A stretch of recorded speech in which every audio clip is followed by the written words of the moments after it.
Carl, how are you doing today? It's nice to see you. Hi, June, how are you? How are you both doing today? Oh, that's really great to hear. Alrighty, today I'm going to walk you both through my list of recommendations in regards to your financial plan that we went through in our last meeting.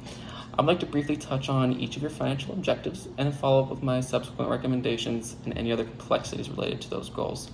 The goal with the highest priority is achieving 80% of pre-retirement income during retirement, under the assumption that we have a 7% annual rate of return. To achieve this goal, we're going to have to increase our yearly contributions. Under your current circumstances, we're actually going to have to shoot for age 67 retirement age. 62 just isn't quite feasible without eliminating our other financial objectives entirely. So in that case, we're going to have to shoot for age 67, which I think is a worthy sacrifice. I do recommend, in regards to your other financial objective actually, that you move forward with Marlowe's bar renovation and dedicate the entire net income increase after financing costs towards retirement savings.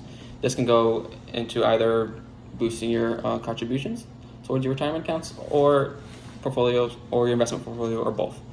I also recommend that you adopt a more aggressive investment portfolio structure. I do see a high percentage is invested in corporate bonds. I would shoot for a 60-40 asset allocation, which means 60% goes into equity investments and the other 40% goes into fixed income. Think government bonds. And 60% would be something like stock market, large cap, small cap. All right, next we're gonna look at funding your 3 children's education expenses for the first 4 years of your child, for each child. Education costs are gonna include your tuition, room and board, and other tuition-related expenses. I do enthusiastically agree with how important education is, and although those costs can be fairly high, I think with proper planning we can definitely achieve that goal. For our point of reference, we're going to use UC Austin cost of attendance for 2019. They post their costs each semester online, and we're going to use the 2019 and project it over the next 20 years to get an estimated cost of what it's going to be when you're actually going to fund your child's education expenses. It's important to keep in mind that we will be saving through each year that the children are still in college, so even though they're attending college, you'll still be saving each year. That way it reduces the yearly amounts that you have to save in the account. So I definitely suggest right away opening up a 529 account.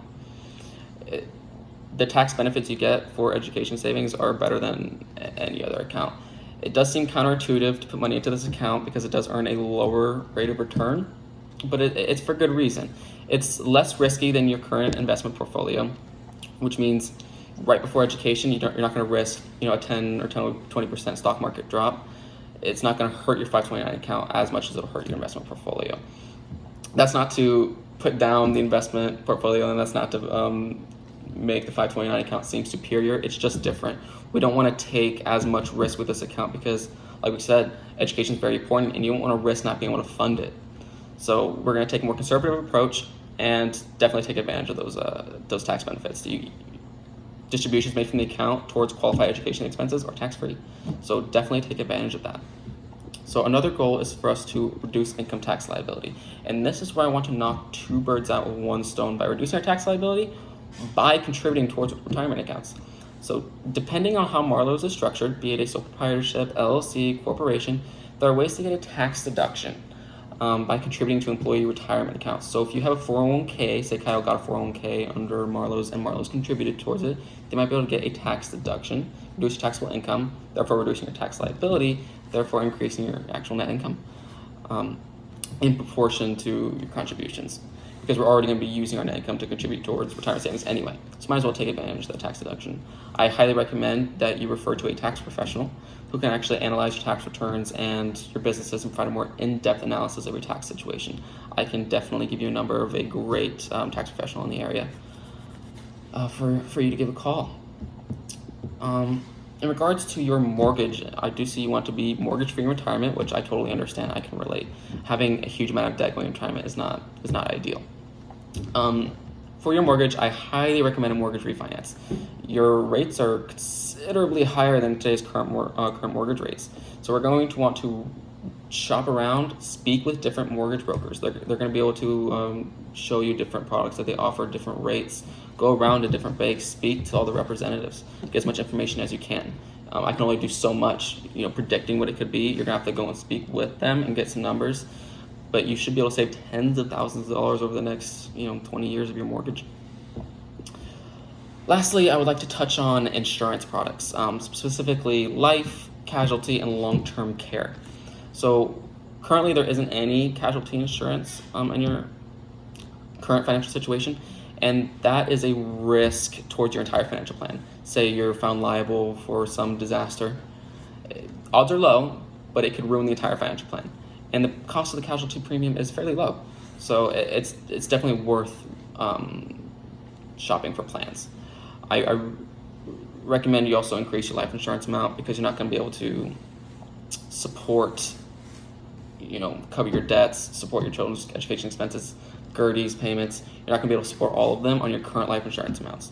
So you're going to want to boost those, maybe even, eliminate whole life and switch that out for term life insurance. That way you can get a higher amount for less premium. You need to speak with different insurance representatives. They can walk you through their products. Definitely give your preferred insurance company a call, and they'll walk you through it. I can also refer you to some trusted people to help you out.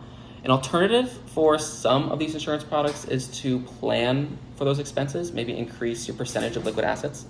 And that way, if something does come up, say for long-term care, for example, if you do require it, you could just save up for that expense by increasing the size of your emergency fund. That is one way to go, but the odds of something like that happening, it might just be worth it paying for the premium, or just increase the size of your emergency fund. And if you want to pay out of pocket, you pay out of pocket. I mean, it depends on your situation and how you feel about these insurance products. If you don't really feel comfortable, you can just try and do it all yourself. It may interfere a little bit with our financial plan, but we can definitely work around it. So that's going to be all for us today. I really hope everything goes really well, and I'll follow up with you in the next 6 months. All right, thank you.